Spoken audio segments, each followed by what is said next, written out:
पिताजी, मामा जी बम्बई से फोटो खींचने का एक बहुत बढ़िया कैमरा लाए हैं।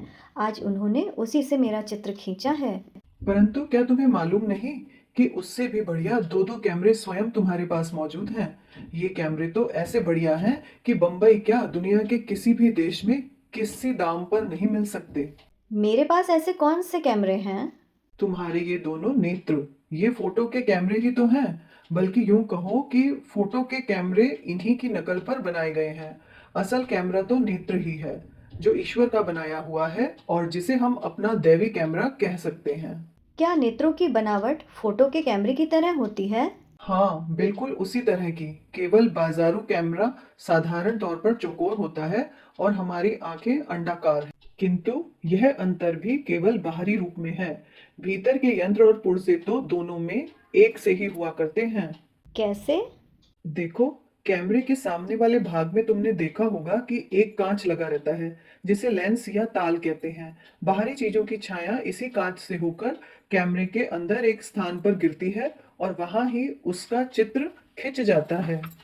प्रकाश के कम या ज्यादा होने से यह चित्र स्पष्ट या अस्पष्ट हो सकता है। इसलिए प्रकाश को केवल आवश्यकता अनुसार उचित मात्रा में ही भीतर पहुंचने देने के लिए कैमरे के सामने एक छेद भी बना रहता है, जो इच्छा अनुसार छोटा या बड़ा किया जा सकता है। इसी छेद से होकर बाहरी चीजों की जो छाया कैमरे के भीतर पहुंचती है, वह कांच के एक मसाला लगे हुए प्लेट या फिल्म पर गिरती है और बस वहीं वह उपट आती है। कैमरे का कुल भीतरी भाग काले रंग से रंगा रहता है। यही सब बातें हमारी आंखों में भी पाई जाती हैं। इनमें भी सामने की ओर एक लेंस या ताल लगा रहता है, जो भीतर की ओर एक काले पर्दे से ढका रहता है। इसे हम आंख की पुतली कहते हैं। यूरोप निवासियों की आंखों में यह पर्दा काला ना होकर नीला या फिरोजी रंग का हुआ करता है। इसी पर्दे के बीचों बीच एक नन्हा सा गोल गोल बिंदु भी दिखता है, जिसे हम आंख का तिल या तारा कहते हैं, और जो वास्तव में एक छेद है।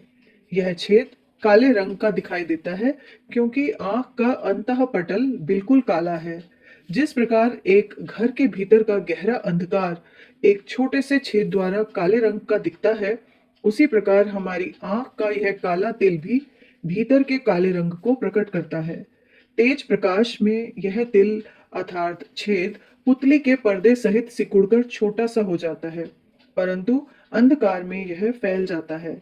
इसी छेद के द्वारा लेंस को पार करके बाहरी चीजों का जो प्रतिबिंब अर्थात चित्र आंख के अंदर पहुंचता है, वह वहां के पिछले भाग में एक दूसरे पर्दे रेटिना पर गिरता है, जिसे हम फोटो का प्लेट या फिल्म कह सकते हैं। इस पर्दे का संबंध स्नायुओं द्वारा मस्तिष्क में रहा करता है, जिससे पर्दे पर चित्र गिरते ही तुरंत उसकी सूचना मस्तिष्क को मिल जाती है और वह जान सकता है कि आंखों के सामने क्या वस्तु है। फोटो का कैमरा जिस प्रकार लकड़ी, चमड़े और कपड़े से मढ़े हुए ढांचे में सुरक्षित रहता है, उसी प्रकार हमारे ये नेत्र भी हड्डियों से बने हुए गड्ढों में सुरक्षित हैं और ऊपर से पलकें भी उनकी रक्षा किया करती हैं। कुछ कैमरों में तुमने देखा होगा कि उनके मुंह को चित्र लेते समय ठीक स्थान पर रखने के लिए कुछ ऊपर नीचे हटाने का भी प्रबंध रहता है।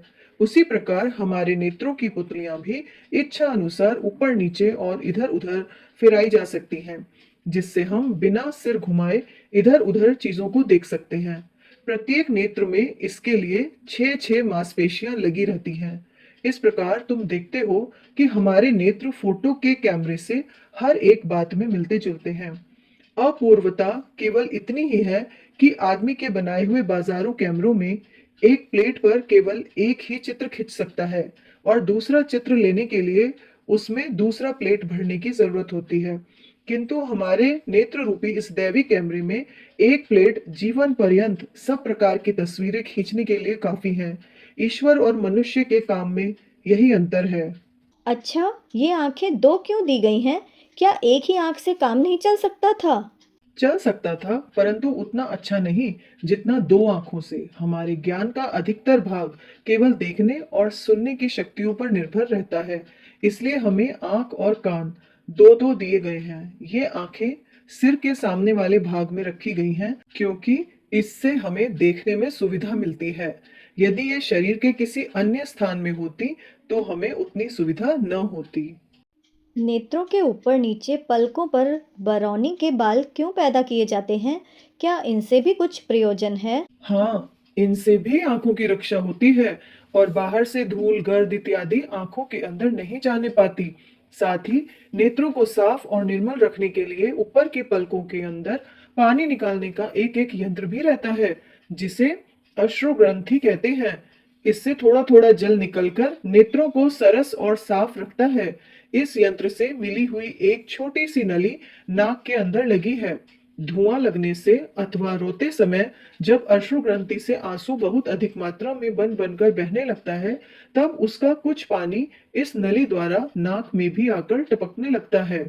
मेरे दर्जे के कई लड़के आंखों पर चश्मा लगाते हैं और कहते हैं कि बिना चश्मे के उन्हें दूर की चीज साफ तौर से दिखाई नहीं देती। इसका क्या कारण है? यह दृष्टि दोष नेत्रों के सामने वाले पारदर्शक भाग कॉर्निया में कुछ विरूपता उत्पन्न हो जाने के कारण आ जाया करता है। जिन लोगों को नजदीक की चीजों पर नित्य बहुत समय तक दृष्टि गड़ाए रखना पड़ता है, उनके नेत्र का यह पारदर्शक भाग बीच में कुछ मोटा और किनारे की ओर कुछ पतला पड़ जाता है, जिससे दूर की वस्तुओं से आने वाली प्रकाश की किरणें यहाँ आकर बिखर जाती हैं और अंदर के चित्रपट रेटिना पर ठीक ढंग से अंकित अर्थात फोकस्ड नहीं हो सकती। निदान उन वस्तुओं का चित्र भी नेत्रों के भीतर स्पष्ट रूप से नहीं खिंच सकता और वे धुंधली दिखाई देती हैं। किंतु जब चश्मे का एक ऐसा कृत्रिम ताल उनके सामने लगा दिया जाता है, जिसके बीच का भाग तो पतला और किनारे का भाग मोटा हो, तब सारा दोष मिट जाता है और उन वस्तुओं का चित्र नेत्रों के भीतर फिर से अपने स्वाभाविक ढंग पर प्रकट होने लगता है। आंखों में इस प्रकार का दोष अधिकतर पढ़े लिखे लोगों में ही दिखाई देता है, क्योंकि उन्हें नित्य घंटों तक अपनी दृष्टि पुस्तक के बारीक अक्षरों में गड़ाए रखना पड़ता है। परंतु कभी कभी यह दोष पैदाइशी भी हुआ करता है और छोटे छोटे बालकों तक में देखा जाता है।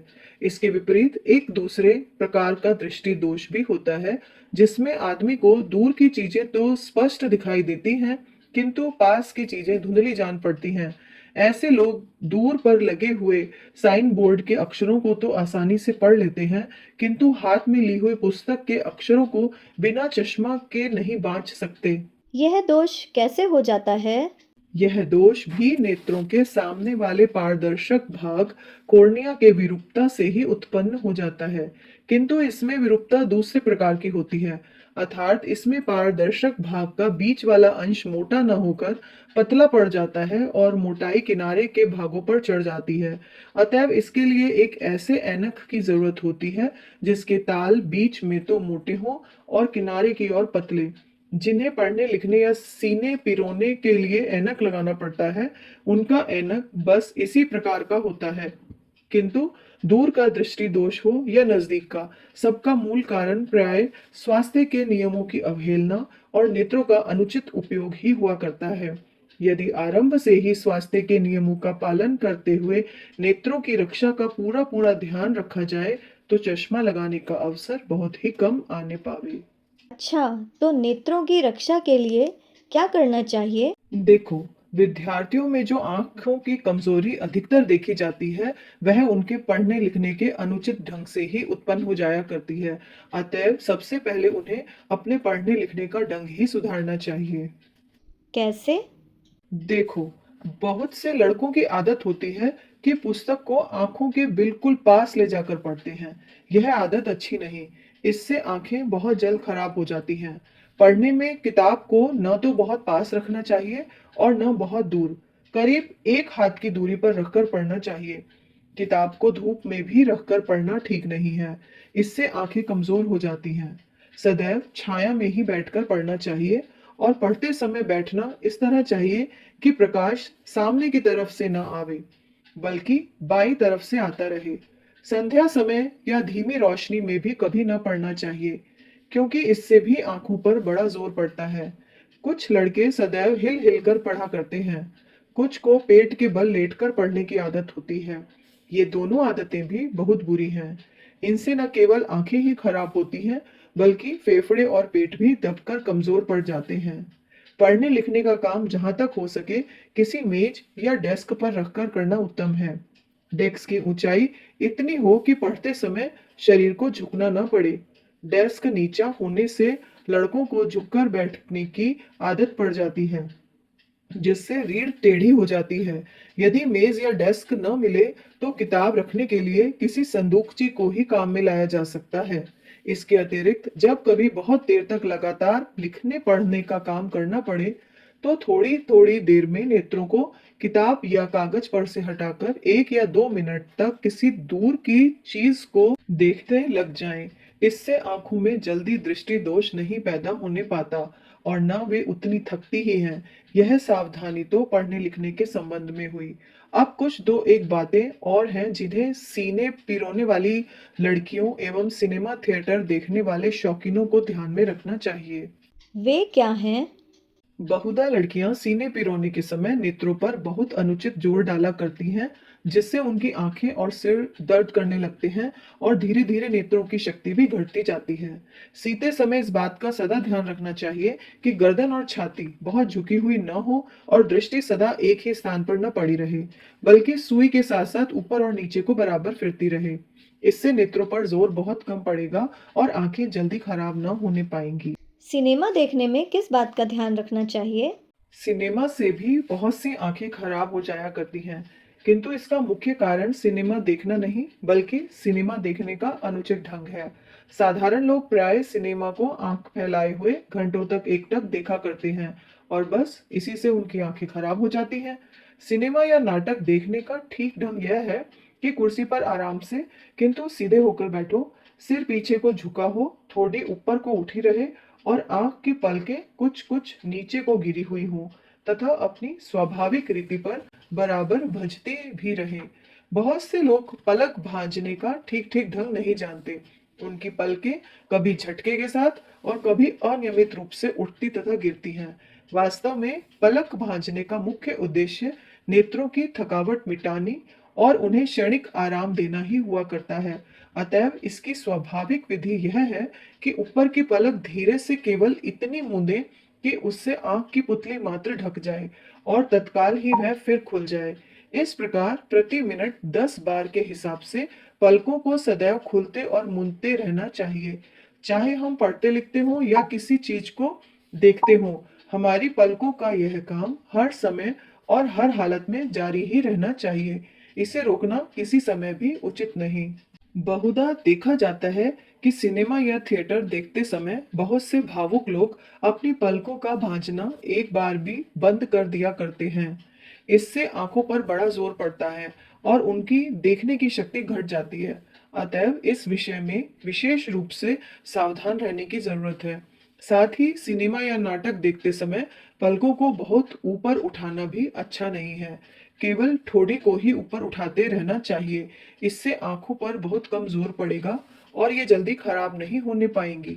आंख के एक अनुभवी डॉक्टर ने सब प्रकार के दृष्टि दोषों को दूर करने के लिए कुछ विशेष प्रकार के अभ्यास बतलाए हैं, जिन्हें यद्यपि मैं तो नहीं आजमा सका, किंतु एक अनुभवी विशेषज्ञ की कही हुई बात होने के कारण वह हर एक मनुष्य के लिए आजमाने योग्य समझा जा सकता है। किस प्रकार के अभ्यास हैं वे? पहला है सूर्य ताप सेवन। डॉक्टर का कहना है कि सूर्य हमारी आंखों की तमाम खराबियों को ठीक करने की अद्भुत क्षमता रखता है। अतएव सूर्य के सामने मुंह करके आराम से पलथी मारकर बैठ जाओ और आंखों को मूंदकर अपने शरीर को दाएं और बाएं धीरे धीरे बराबर हिलाते रहो। इस प्रकार की क्रिया नित्य संध्या और सवेरे 10 मिनट से लेकर 30 मिनट तक की जा सकती है। और दूसरी क्रिया कौन सी है? दूसरी क्रिया एक नेत्र परीक्षक चार्ट को नियम पूर्वक पढ़ना है। इस चार्ट में छोटे से छोटे और बड़े से बड़े अक्षर क्रम पूर्वक छपे रहते हैं।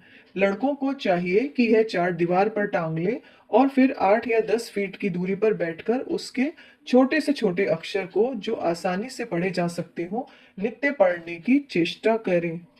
इस प्रकार की चेष्टा से डॉक्टर का कहना है कि कितने ही विद्यार्थियों की आंखें स्थायी रूप से सुधारी जा चुकी हैं। अतएव यह विधि भी आजमाने योग्य है।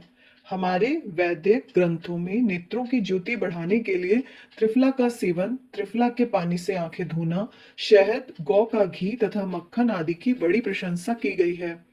लेकिन याद रहे कि जब तक स्वास्थ्य रक्षक नियमों का पूर्ण रूप से पालन न किया जाएगा और हमारी ऊपर बतलाई हुई नेत्र रक्षा संबंधी तमाम बातों पर पूरा पूरा ध्यान न रखा जाएगा, तब तक कोई भी चिकित्सा विधि कदापि कारगर नहीं हो सकती। हमारे नेत्र इस जीवन के अमूल्य रत्न हैं, अतएव उनके विषय में किसी प्रकार की भी उपेक्षा या लापरवाही करना भयंकर भूल है। जिस समय किसी को अपने नेत्रों में किसी प्रकार की भी शिकायत जान पड़े, तो उसे तुरंत किसी अच्छे चिकित्सक को दिखाकर उसकी राय लेनी चाहिए और उसकी सलाह से काम करना चाहिए। आंखों में बहुत से संक्रामक रोग भी हुआ करते हैं, अतएव उनकी छूत से आंखों को सदा बचाए रखना चाहिए। बहुधा देखा जाता है कि घर में यदि एक बच्चे की आंख उठी हो, तो दूसरे बच्चे की भी आंखें उठ आया करती हैं। अतएव इस प्रकार की छूत से बचना बहुत जरूरी है। जिस बर्तन से और जिस तौलिया या रुमाल से ऐसे बच्चों का आंख मुंह धोया और पोंछा जाता है, उसे दूसरों के व्यवहार में हरगिज नहीं लाना चाहिए, नहीं तो उनकी छूत दूसरों को भी लग जाएगी। सब बातों को विस्तार पूर्वक समझाने के लिए यहाँ समय और स्थान नहीं है। संक्षेप में केवल इतना ही समझ लो कि सब प्रकार की शुद्धता और नेत्रों का उचित उपयोग ही नेत्र रक्षा का सर्वश्रेष्ठ साधन है और इन्हीं की उपेक्षा भांति भांति के नेत्र रोगों का आह्वान है। मैं समझ गया हूँ और आपकी बताई हुई बातों पर सदा ध्यान रखूंगा।